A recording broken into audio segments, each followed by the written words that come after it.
朝阳科技大学研发全国第一台 AI 的运动系统，会当即时来算出民众用健身器材的数据，而且也会当提出运动训练的建议。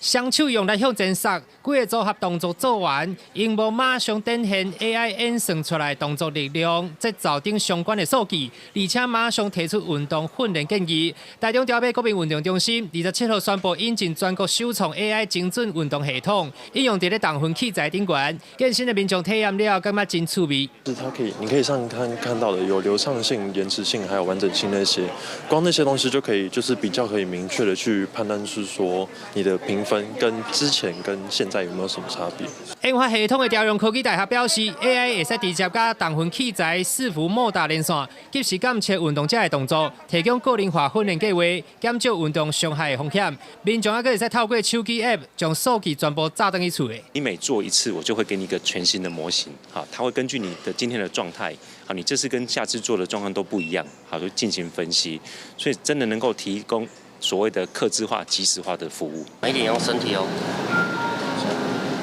连锁健身业者去年就引进 AI 体态检测系统，但是因认为健身教练有无法度代替经验，甲学员之间的互动鼓励所带来的情绪价值，更加是无法度取代。在这个授课的过程当中，它可以有一些情绪的带动，然后还有观察，其实是给予我们的会员，给予我们在运动的人更多的鼓励。那这些其实都是在 AI 的过程当中，它没有办法透过一些直接的接触给予我们训练者的。健身业者认为 AI 会使提供准确的检测数据，但是短时间之内无法度取代健身教练。朝阳科大强调 AI 精准运动系统会使带来智慧化运动的新时代。今年9月进前会伫咧全台17位国民运动中心陆续增设。记者台中报道。